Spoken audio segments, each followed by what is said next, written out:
Oakland A's UK. Oakland A's UK. The Oakland A's UK.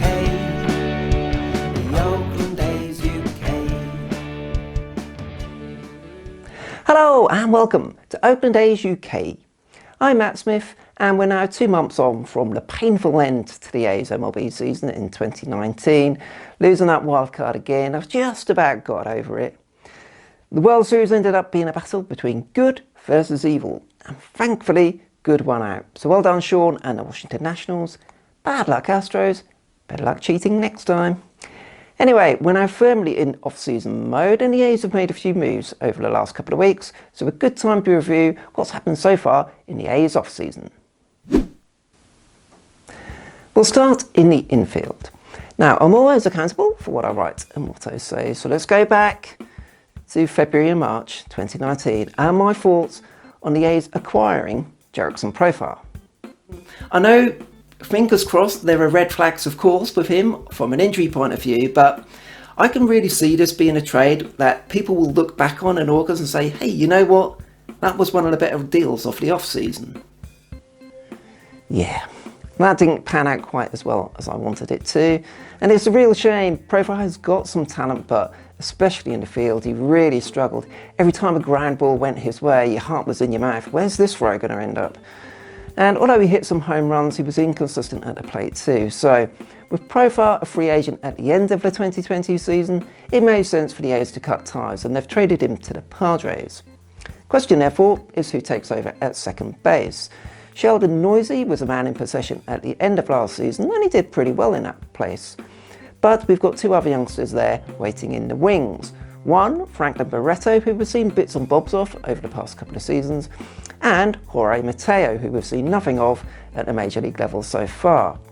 Both players are out of minor league options, and what that means, if you don't know, is that the A's can't simply option them back down to AAA again, as they've done in previous years, or, in the case of Mateo, keep him in the minor leagues.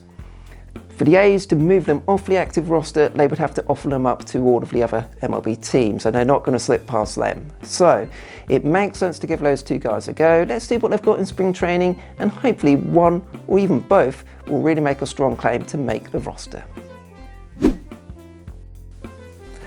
We'll move on to catcher, as the player we acquired for Profar is a young catcher called Austin Allen. I can't say I know too much about him, but doing a bit of research, he's an intriguing young lefty power bat.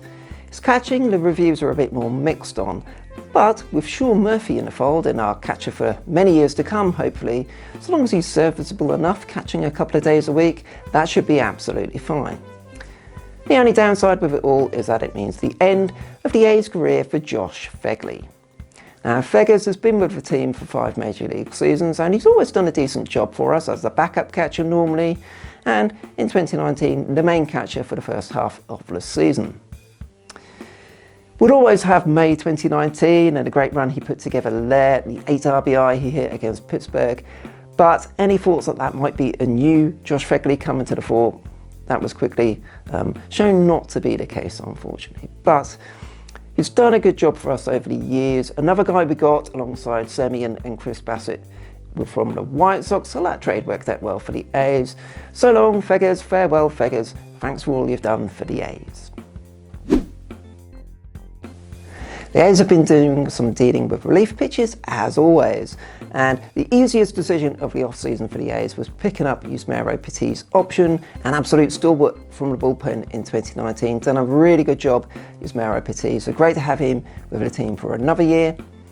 Ryan Buchter is not going to be with the team, he's been let loose, and Jake Diekman, who came to the A's during last season, has been signed on a 2-year deal, so he'll be the main lefty in the bullpen. A really overpowering fastball, has always had trouble with walks, and to be honest, I think at this point in his career, expecting him to really cut down on that is probably asking too much, but he's shown in his career that he can have 2 or 3 week stretches when he does get on top of things, and in those weeks you could use him as an 8th inning, 9th inning guy. Otherwise the walks kind of push him down a little bit, but he can still be very effective, so good to have him around. We've also brought in a guy called TJ McFarland, who's another lefty, but of course when it comes to the bullpen, all eyes are on Blake Trinan. It was no surprise, given the way he struggled last year, that the A's haven't tendered him a contract because he would have got a big raise in salary arbitration. Although David Forst has been talking about the fact that the A's have been talking to Blake Trinan and his representatives about potentially coming back, that doesn't seem too likely to me. Considering the way he pitched in 2018, there are going to be teams with much deeper pockets than us that are probably going to be likely to offer him a deal that we won't be prepared to match. And sometimes you just have to walk away in that situation.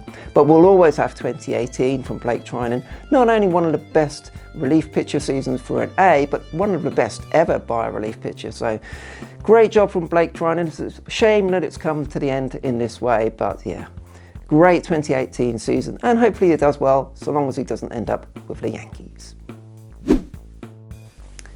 So where does that leave us then? Well, the main thing to start off with is, of course, the rule change for next year. It's going to be a 26-man active roster rather than 25. So David Forst has been talking about the A's looking at a lefty bat, an infielder who can play multiple positions, so look out for a guy there. I do still wonder if there may be another catcher brought into the fold, although it's really exciting to have two 25-year-olds in Sean Murphy and Austin Allen. You do wonder if maybe another veteran guy might come in to help along too. We'll wait and see. And of course, there's always relief pitchers and starting pitchers to look at. With the starters, we've got a really good crop of players there, but we do have to think about the innings that they're going to pitch. Jesus Luzardo and AJ Puk, so exciting for us as A's fans, but they're not going to pitch 170 innings next year. Sean Manaea obviously missed most of last season with injury. Frankie Montas didn't pitch the whole season because of the suspension, so we'll see how the A's factor all of that in and whether another guy will come in, maybe yet another return for Brett Anderson. So that's where we are in early December. The A's are sure to make a few more moves, and yeah, we should be interested to see what the A's do, and we'll be keeping up on it here on the YouTube channel. Some of you may be here because of our feature in The Athletic. Alex Coffey, who's the new A's beat writer at theathletic.com, very kindly invited us to have a chat to her, both myself, Hannah and Dom, the A's UK crew, and a really nice feature put together by Alex all about us. So we're very grateful for Alex to that, and hello and welcome if you've joined the YouTube channel as a result of reading that. If you haven't read it so far, don't forget to subscribe to theathletic.com and have a read. That's it for this edition of A's UK YouTube. Don't forget to follow along on Oakland A UK on Twitter, Facebook and Instagram, and of course subscribe here to the YouTube channel. All the best people do, hopefully. Thanks again for watching. I'm Matt Smith. See you next time. Yeah, we're the Oakland